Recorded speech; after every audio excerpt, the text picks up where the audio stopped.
All right, now it's time for covalent. Let's first do small covalent molecules, and then we'll do joint covalent structures. All right, so covalent. Now my students used to call them like Venn diagrams. Right, so the ionic bonding was square brackets for them, and then covalent is Venn diagrams. Right, so let's say we want to draw a chlorine molecule. Okay, remember metallic is just metal, and ionic is metal and non-metal. Covalent is non-metal only. So chlorine molecule, that means we draw one chlorine molecule, sorry, atom, and another chlorine atom. Okay, and then let's draw all the electrons. Okay, so this is their atom. I'm drawing atoms before I do the sharing, because otherwise it's I think it's confusing if you try to get the sharing done in the first go. Okay, now the point of covalent is bond is to share bonds into this overlap bit, so that each atom has 8 electrons in it, in their outer shell. All right. um okay, I am kind of rambling. So yeah, again, covalent bond is between nonmetals, and the purpose of bonding is to become stable, and becoming stable means we want to gain that 8 electron shell configuration, right? So chlorine is in group 7, so chlorine atoms have 7 electrons only, so they need to share it in a way, share electrons in a way that both atoms have 8 electrons. Okay, so here we call it sharing, because although they donate one each into the shared bond, or some other compounds may donate even more than one each into the shared bond, but the thing is that even if they donate, they still own that, and they also own the donated bit. Okay, that's why it's sharing. Okay, I'm a bit rambling. Right, so whenever we share, if we share one electron from here, this atom, into the shared bond, we must share one atom from the one electron from the other atom as well into the shared bond. Right, so this way we have 2, 4, 6, 8 in here. We also have 2, 4, 6, and 8 electrons on that one. Okay, so our chlorine diagram is fine now. And one pair of electron in the shared bond represents one single bond. Okay, if you have 2 pairs of electron, that would represent double bond. If you have 3 pairs of electron in the shared bond, then it represents a triple bond. Now it may sound confusing until I actually draw some structures for you. Right, yeah, that's all you need to do. So you share electrons into the shared bond, one from each at a time, until you reach that 8 electron shell configuration for all the atoms. All right, okay, you do not call them ions, because electrons have not been lost or gained entirely. They are being shared. Okay, so overall this the molecule is still neutral. All right, okay, let me now draw another structure for you, for it to make more sense. Oops, let me draw nitrogen. Right, so nitrogen is N2. Now nitrogen is in group 5.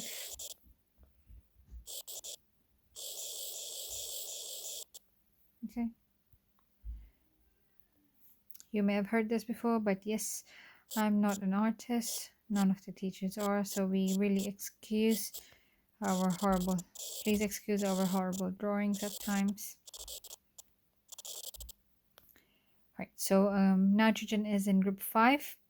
So each nitrogen atom has 5 electrons. The reason why I draw them outside is because then, you know, I like to do it logically. Like if I just start guessing how many would be inside and outside, that wouldn't like, I would get confused. Right, so the point is that I want to, let's say I want to move this electron here, so I'd move one from here as well into this. Then look, I got 2, 4, 6 here, and I have 2, 4, 6 here. that's not enough because each side needs to have 8. So this, so then I will donate one more from here, and therefore I will donate one more from here. Now look, I got 4 here, 5, 6, 7. 4 here, 5, 6, 7. Still not okay. So I must donate 1 each again. Now I have 6 in the middle, 7, 8. So this one has 8 electrons. And 6 in the middle and 7, 8. I got 8 electrons here as well. So my diagram is complete. Let me just try to draw this in a neater way because, you know, they are not here anymore. So obviously you can't just cross them out. It should be neater in the exam. So if you do your working like this in the exam, that's fine. But make sure you draw the final version, the neater version later, okay? So I have 6 electrons in the shared bond and 2 of their own, okay? Now the we like just like ionic bond, in ionic bonding we still use dots and crosses because we want to know which electrons came from where, right? So you see we got 3 donated from here, so we must also have 3 donated from here because it's always 1 each at a time. And then also I wanted to remind you that remember in this one each chlorine, chlorine is from group 7. So this we started with 7 electrons on this one and 7 electrons on that one, and then we started sharing things. Now we still have 7 crosses and 7 dots, but each atom has 8 electrons each. So in total you started with 14 electrons. You still have 2, 4, 6, 8, 10, 12, 13, 14. You still have 14 in total. The point of obviously these are no longer there. Now the point of the reason why I'm pointing this out is I want you to remember that electrons, I mean, you do not create or destroy electrons, okay? They're just being transferred from one place to another place. You never create or destroy them, okay? You never create or destroy anything, whether it's energy or electrons, protons, or anything. Like, you know, they just get transferred from one place to another. Even in radiation, you don't destroy anything. It's just what's the term? They just dissipate. Okay, I can't remember. Yeah, they decay into like other things. But you don't create or destroy anything ever. Okay, you never create or destroy energy, and you know, yeah. So those things, yeah. So here again, we in nitrogen, we started off with 5 electrons from each nitrogen atom, right? 5 crosses and 5 dots. We still, if you look at it, this is our nitrogen molecule. This is stable, but it still have 5 crosses and 5 dots, and but yet we have because of the sharing, the way it's been shared, it's stable because both atoms have 8 electrons each, 6 from the shared bond and 2 of their own. Okay, 6 from the shared bond, 2 of their own. I hope it all made sense. Okay, so yeah, we never create or destroy the electrons. But what I've seen in the past, some students do is they start creating more electrons just to make it stable. But no, you never do that. You're moving around what you already have in the diagram. Right, so one more thing about nitrogen molecule. Now it is N and N, right? Now remember when we did chlorine, I told you one pair of electron represents a single bond because, like, you know, one cross came from this, but the bond is like being shared between the 2 atoms, right?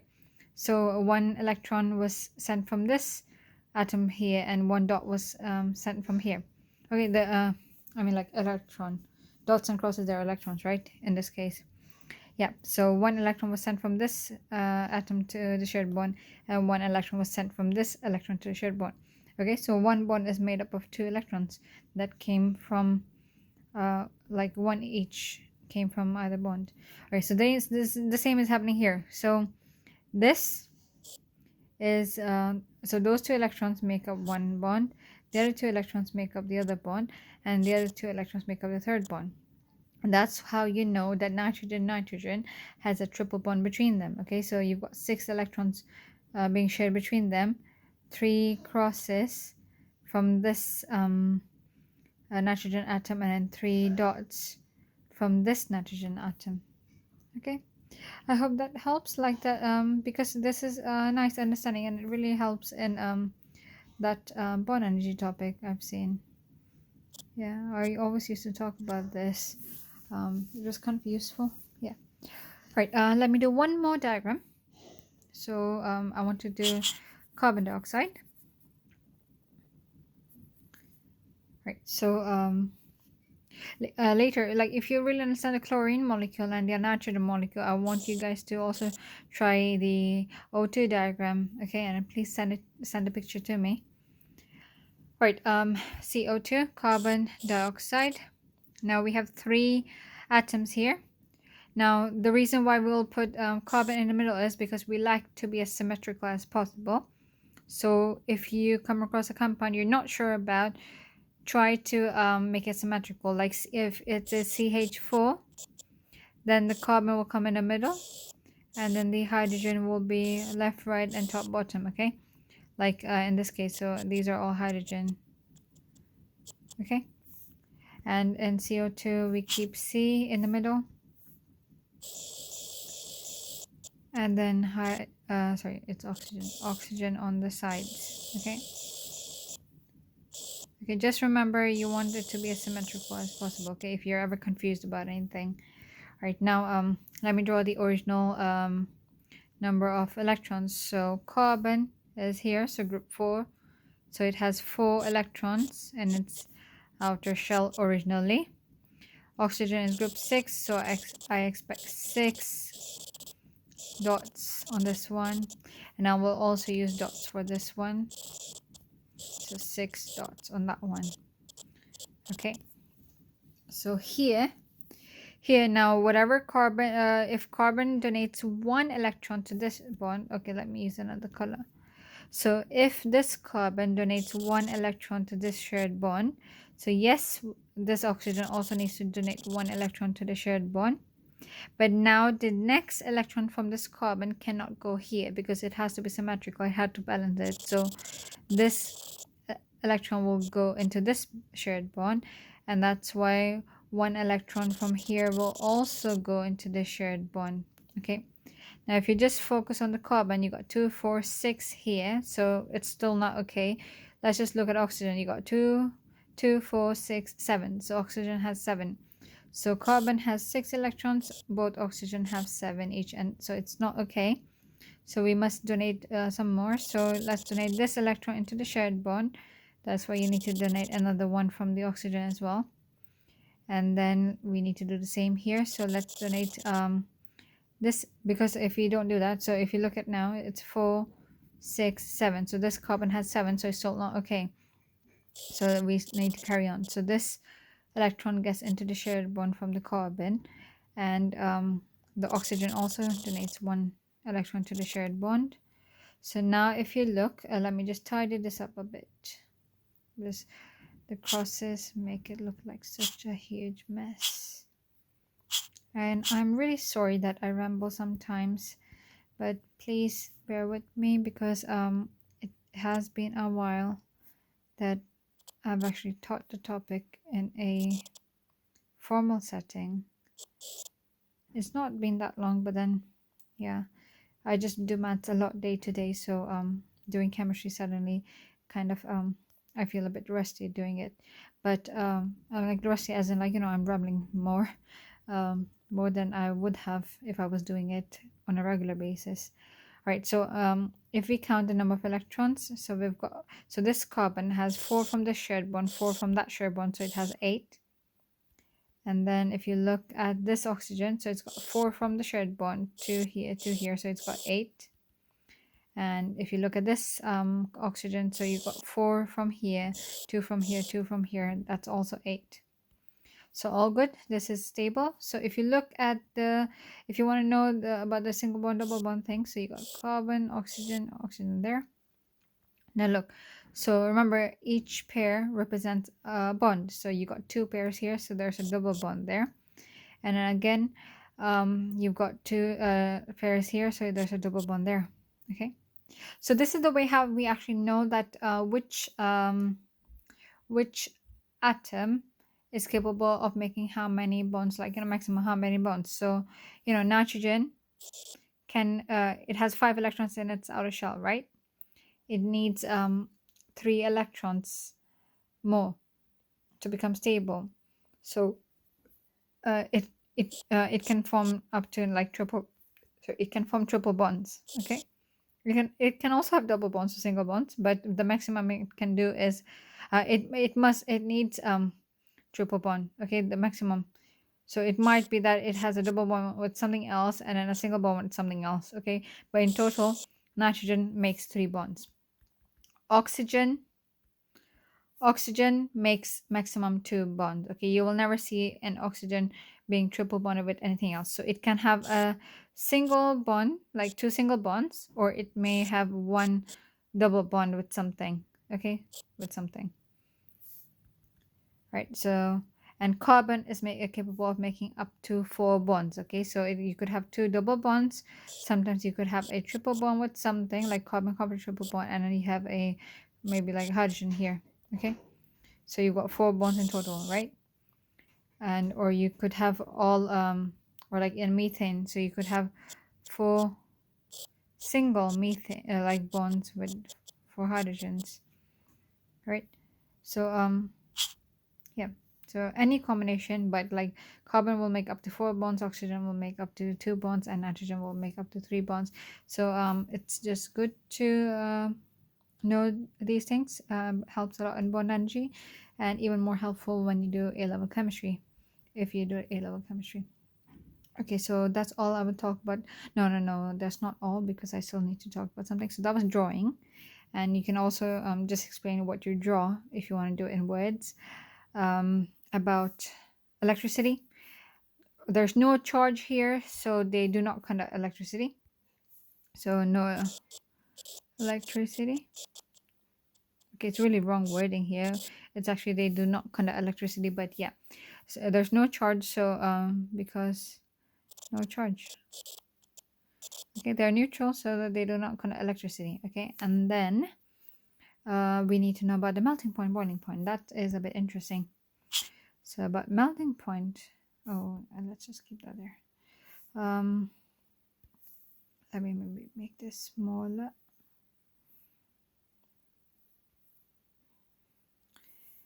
Okay, the interesting thing about melting point, boiling point is they are the only ones that have low melting point and low boiling point. So they do not conduct electricity, and they have low MP or BP, you can say. Okay. Why are they the only ones? Because giant covalent structures, they also have a high melting point. They are giant lattice, and metallic structures, ionic structures are also giant lattice, and they also have high melting point, high melting point, high boiling point. But covalent structures are the only one that are small molecules, and they have a low melting point, boiling point. Okay, so what happens is that, like, let's say I'm talking about Cl2, okay, chlorine, right? So you have your chlorine molecules. Okay. Now, covalent bonds are actually strong. Okay, the covalent bond between the molecules, like if you zoom out, okay, so let's say this is Cl, okay, so dot cross, so cross. This is the chlorine molecule, okay, covalent molecule. Now this covalent bond here is actually strong.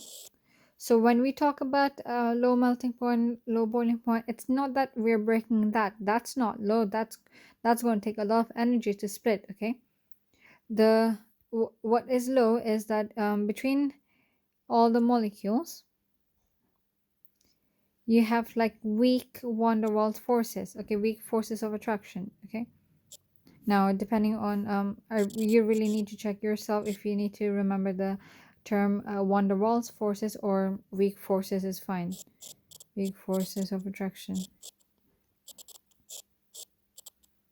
Okay.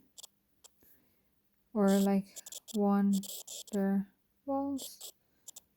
It's going to be embarrassing because I don't exactly remember if that's the spelling, but van der Waals forces.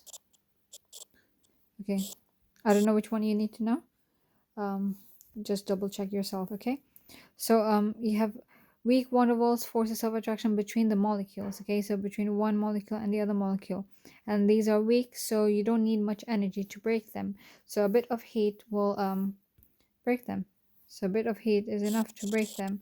And imagine this is like liquid state, so a bit of heat can easily break them, and they go far apart. Okay, they go far apart. So like after the after the weak forces of attraction are like broken, so they go far apart, they become gaseous. Because if they were liquid before, they would become gaseous now. Okay. um yeah, so that's why it's weak. The covalent bond between inside the molecules are not breaking. It's the it's like the molecules are going more further apart. So if they were liquid, they're becoming gases now, because of the weak van der Waals forces of attraction. I hope I wasn't rambling. I mean, I know, but I hope you still understood. Okay, yeah, so that was it. So we've done the drawing, we've done the electricity, and we've done the property. So low melting point, low boiling point, because of the weak forces of attraction between the molecules. So the covalent bond isn't breaking. Right, now I will do giant covalent structures, but in another video.